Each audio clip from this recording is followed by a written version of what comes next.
Hello everybody and welcome to today's video. I am going to be talking about Unlikable, Protagonists in today's video. Let's just jump right in. Before we jump into today's video, don't forget to like, comment, subscribe, join my Discord. It's linked in the description below if you want to talk more about books. So I love the idea of unlikable protagonists. It's actually something that I really enjoy reading about. I love characters that are kind of morally gray and you just don't really necessarily enjoy them as much as you probably should, but you kind of love to hate them, if that makes sense. I just ultimately think that it is wonderful, and I have a few recommendations if you also are someone who enjoys reading about unlikable people. My first book that I'm going to talk about is Dune by Frank Herbert, and this is actually Dune Messiah, unfortunately, but my sister is borrowing Dune currently, so we're gonna hold this one up. In this, we follow a kind of Game of Thrones type-esque story where we have different factions and different families, and in these different families, you're vying for different power. And basically, the Atreides family is forced to go to Arrakis, which is Dune. They know that this is a ploy to kind of displace the power that they currently have, and they are forced to leave their home planet and go to this completely new planet and try to make it, basically. All this while we are following Paul. And Paul is kind of this very, very intriguing and interesting character who just truly, you just don't know what to think of Paul, I think. And by the end of the first book, and I won't spoil anything because I would hate to be spoiled for myself. Paul begins as this kid who's kind of unaware of the political events kind of taking place in his realm, and he doesn't really know what he's particularly facing. He just knows that it's bad.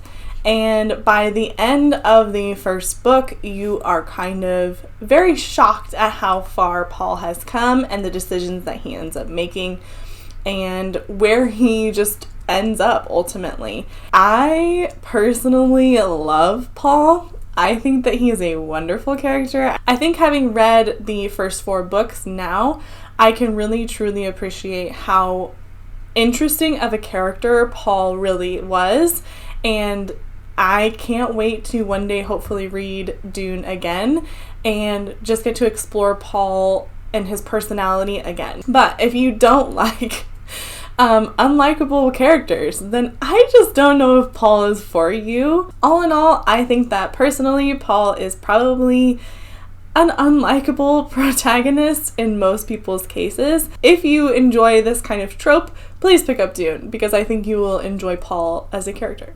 Next up, we have the First Law trilogy by Joe Abercrombie, and I think that this is probably the best example of this entire trope on this list. This is a kind of fantasy grimdark series that follows a multi-POV host of characters, and honestly, I will caveat this by saying that hands down, do not read this if you are a plot-driven reader. This has zero plot, 0 to none.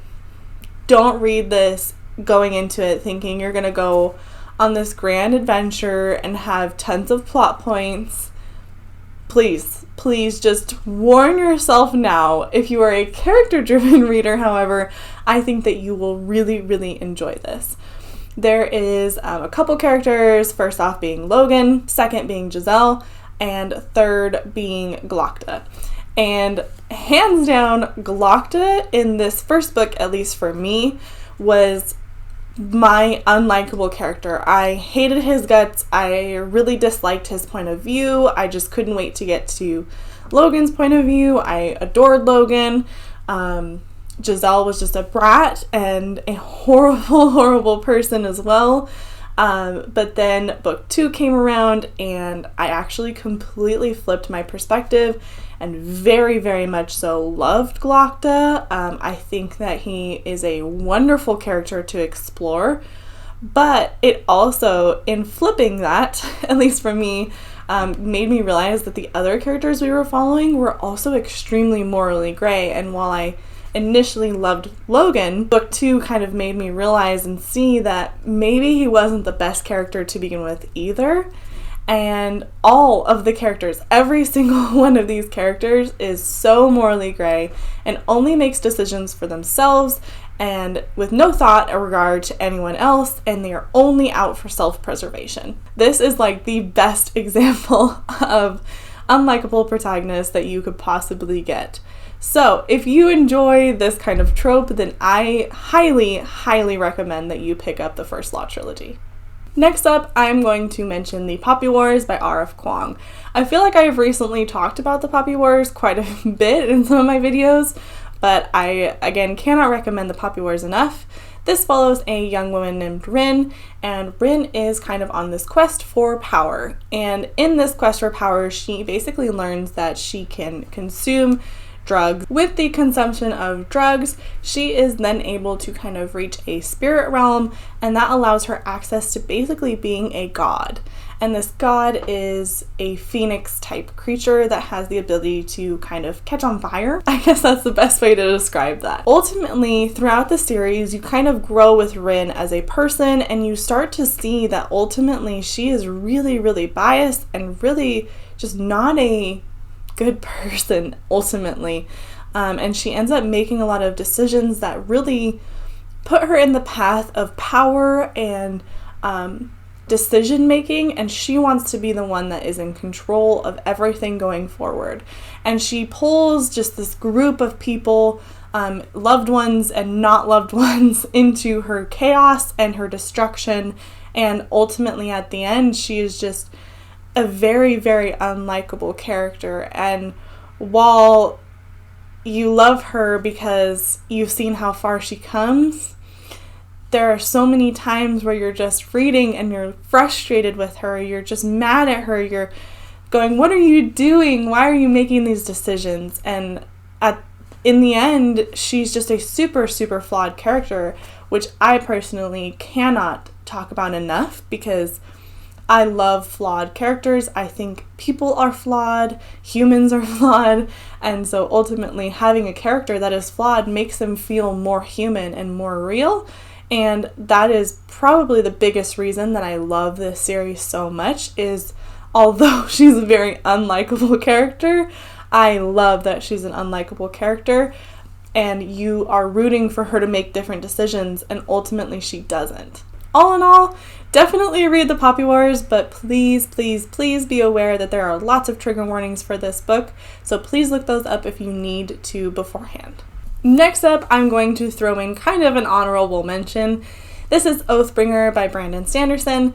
This is the third book in the Stormlight Archives, and if you don't know anything about the Stormlight Archives, it is a massive fantasy epic world that is takes place on a planet plagued by high storms, and these high storms kind of dictate the way that everyone lives their lives.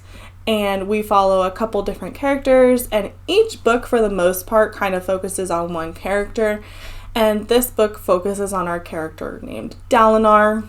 Now, Dalinar has probably been my second favorite character so far in the entire series. I love Dalinar. I think that he is a wonderful, wonderful character. I have this very rugged old man that has pepper, what is that called? When you have gray in your beard and hair. He's just kind of this old man who's been through a lot in his life. And in the first two books, you really, really, I think, are kind of led to really love him. And you're like, oh my gosh, he can do no wrong. He's the best. You just can't get enough of him. And then book 3 happens, and ultimately you end up seeing Dalinar in the past in a lot of these chapters. And Dalinar in the past is unfortunately a very horrible human being. And so you are kind of forced to come to terms with the fact that you've been rooting for kind of a monster this whole time. And although that you love him who he is now, it really shows you how much people can change and how much events and series that takes place can truly change a person and their personality, and how much you can grow with a character from one point to another. Ultimately, I cannot say enough about Sanderson. If you're not a Sanderson fan, There's obviously other books on this list for you, but this is just a great character piece.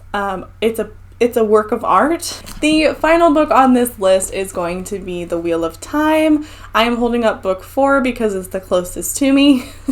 Book 1 is like buried up here somewhere, so you're gonna have to stare at book 4. If you don't know anything about The Wheel of Time, it is a massive fantasy series as well. It is a 14-book series written by Robert Jordan. And in this series, you are following a group of young kids going on this grand adventure that they didn't originally plan on going on. And I know that a lot of people's problems with this series, I think ultimately the story and or plot keeps a lot of people intrigued, and not so much the characters. I think there are a few really strong characters in this series so far, but ultimately a lot of the characters feel, I don't know, a little weak sometimes. I know that a lot of people will gripe and complain about his female characters in particular. I so far have not had a problem with his female characters. Maybe that's just me being ignorant or not seeing it. I don't know. But I actually really, so far, have had the biggest problem with a character named Matt in this series. He is whiny, he is snivelly, he is so annoying, and he makes every decision wrong.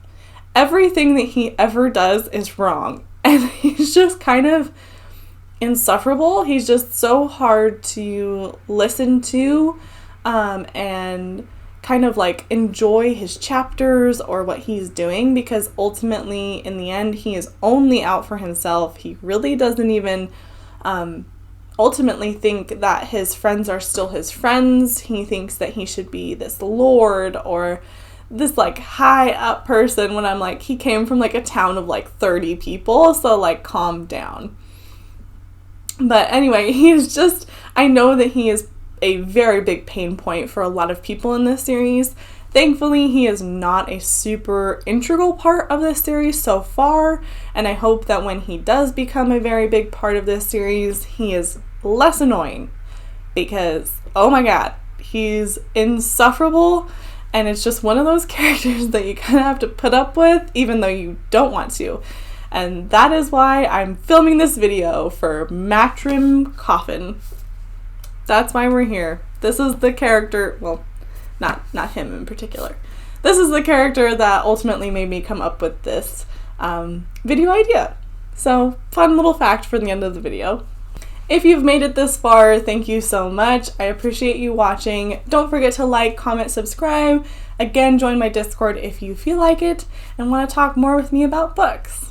I hope that you were able to find some unlikable characters that you end up wanting to read about, which I know is a paradox, but here we are. I love to read unreliable narrators and unlikable characters in general, so for me, I love this trope and I love this idea. So please let me know in the comments below if you have any unlikable characters that I should read next. I will see you guys next time. Bye!